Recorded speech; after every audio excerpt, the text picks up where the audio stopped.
उसके पीछे विदेशी ताकतें लगी है, वो मर जाए तो और खुशी होगी।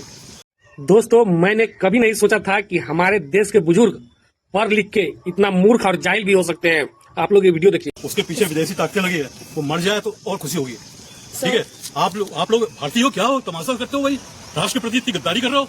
टेंशन में बैठे हैं और जो 18 बच्चों की जानें चली गई उसके लिए सोनम वांगचुक सर जो बहुत बड़े साइंटिस्ट हैं, तो आप क्या करेंगे? सर धर्मेंद्र प्रधान सर जो इंजीनियर हो, साइंटिस्ट नहीं है, पहली बात। दूसरा, उसके पीछे विदेशी ताकतें लगी है, वो मर जाए तो और खुशी होगी।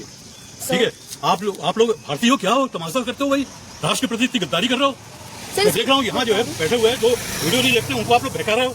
आप लोग क्या जंतर मंतर में किस वोट के लिए आप बैठे हो, क्या आपका मुद्दा है, क्या करते हो आप?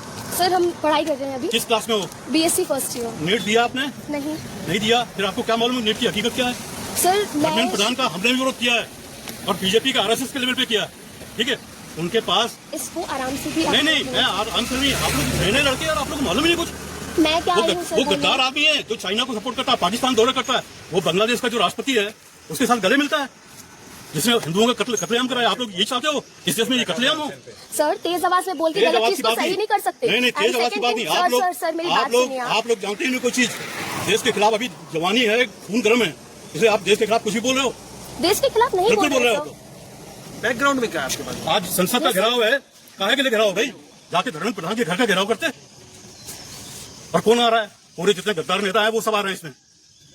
कोई स्टूडेंट नहीं, कोई जमजी नहीं, नए लड़के अभी कॉलेज के जो जिनको कुछ मालूम ही नहीं, जो से हम लोग भी करते थे प्रोटेस्ट। सर वहाँ पे नॉलेजेबल लोग कोई नहीं, कोई नॉलेजेबल नहीं। जिसको साइंटिस्ट बोल रहे हो आप, वो इंजीनियर है, मैकेनिकल इंजीनियर है। आपने उनके बारे में कितना स्टडी किया? आपने उनके बारे में कितना स्टडी किया? उनके बारे में एक रिसर्च पता है आपको? मेरे को सुनो, मेरे को 50 मालूम है। एक बताइए, 50 मालूम है। वो जिस कॉलेज में लड़कों को पढ़ा रहा है उनकी डिग्री फर्जी है। बताइए, एक रिसर्च बताइए।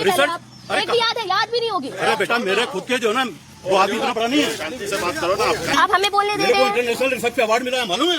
मैं क्या करूँ जान के, जब आप अच्छी चीजें नहीं बोल पा रहे हैं। भाई मेरे को जब आप नहीं जानते तो मैं वांगचुक को कैसे जानूंगा, जो फर्जी कॉलेज चलाता है वहाँ पे। एक भी बच्चे की डिग्री, उसके लिए आप लोग। सर आपका नाम क्या है? आपका नाम क्या है? मैं संतोष मिश्रा। कहाँ रहते हैं आप? मैं यहीं रहता हूँ। जबलपुर में कहाँ? जबलपुर में मदन महल में आप रहते हैं। ओके, आप क्या जॉब करते हैं सर? मैं एससी हूँ, एमपी में सीनियर एससी हूँ। ओके, तो हमें ये अपडेट्स अभी मिल रहे हैं हमारे एमपी से। सर ने भी हमें बताया है, एंड इतना एग्रेसिव होकर बोलने की जरूरत नहीं थी। मैं नॉर्मली आके मैंने पोलाइटली आप लोगों से बोला था अच्छे से, बट बीच में आके। दोस्तों, इस बुजुर्ग को देख के, इस चाचा को देख के राजीव तलवार का हमको एक बात याद आ गया। जिस देश का मर्द ही साला नामर्द हो, चुतिया हो, उस देश में कभी विकास की गंगा नहीं बह सकता है। और ये चाचा जो बोल रहा है कि वहाँ जो जंतर मंतर पे जो प्रोटेस्ट हो रहा है, अभिजीत दीपके और सोनम वांगचुक सर जो थे, उसके पीछे विदेशी ताकतों का हाथ है।